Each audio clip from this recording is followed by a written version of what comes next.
All right, so let's get an overview of the marches that took place here at home in Pretoria, in Johannesburg, huge numbers in Cape Town, in Durban as well.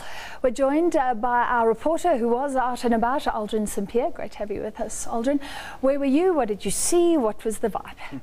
I was in Johannesburg for the DA march, the DA march that they led from the Westgate transport hub to Mary Fitzgerald Square. Remember that initially the plan was to march on to Luthuli House, but of course that was then stopped after the various threats. And I actually just found out now that Mmusi Maimane was wearing a bulletproof vest when he was addressing the crowd. Yeah. So I was like, well, that's a bit strange. But anyway, it just speaks to the anticipation of violence could take place.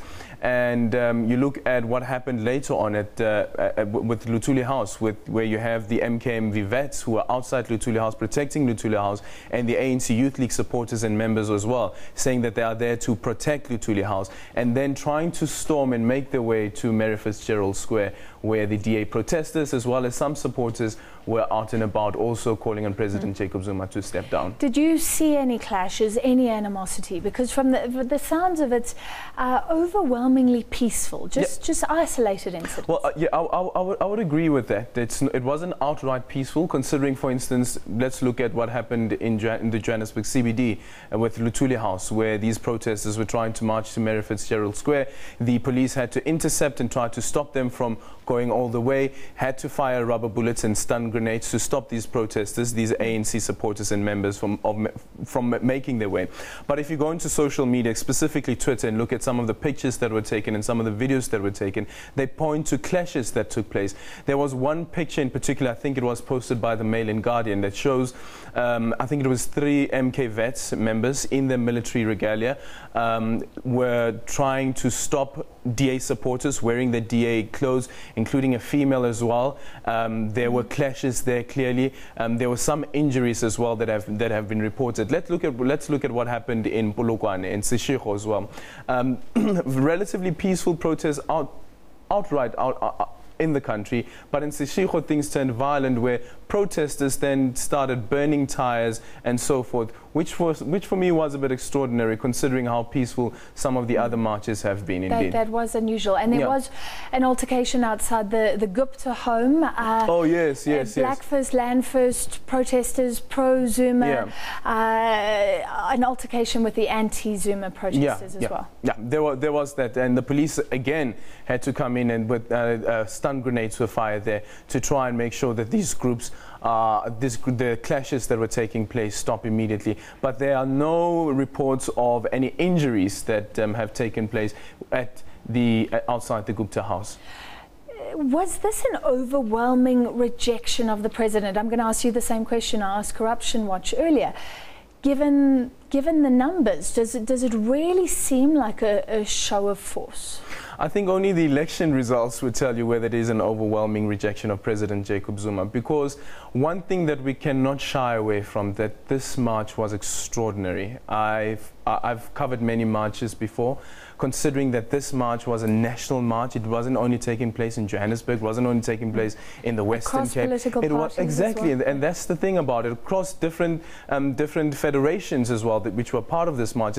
And for the first time, you heard from corporate South Africa actually calling on their employees as well, that if you want to be part of this march, just indicate that you want to be part of this march, and you'll be supported to do that. Actually, at the DA march as well, there were companies that were part of the DA march calling on President Jacob Zuma to resign. It is an overwhelming support or call rather on President Jacob Zuma to resign. And I was looking at the visuals that came out of Seshego, and I actually just tweeted it now, that it's quite sad, considering that sometimes these are visuals that would normally come out of countries north of our border, where you see violence, where you see tires being burning and so forth, to ask on a president or to call on a president to step down, and now it's right on our doorstep. Aldrin, it feels like things are moving so quickly. This started last Thursday. We've had 2 downgrades, a big march this week. What's next? It has been a huge, long week since last week. Longest week ever. since last week Friday. You know, yeah. So what happens now is that next week we have the opposition parties in Parliament, the UDM, COPE, the DA, EFF, all coming together to march. And one thing that you need to consider, that if you look at the DA's ability to mobilize and to lobby people to come and march, what was displayed today, and if you look at the EFF's ability to mobilize and lobby in the previous marches, one can only imagine the numbers and the thousands of people who will be part of this march, which is now being planned by these opposition parties. And then, of course, after that march, which happens next week, there is the vote of no confidence against President Jacob Zuma. The motion will then be heard in Parliament, and it will be quite interesting to see exactly how that plays out, because the DA and the EFF have indicated that they have been lobbying ANC MPs to vote in support of President Jacob Zuma stepping down, or the motion of no confidence in President Jacob Zuma. But the ANC Chief Whip, Jackson Mthembu, saying that ANC MPs have been told to toe the line. You do not vote with the opposition parties with regards to this matter. All right, thank you so much. Aldrin Sampear, out and about today, SABC reporter.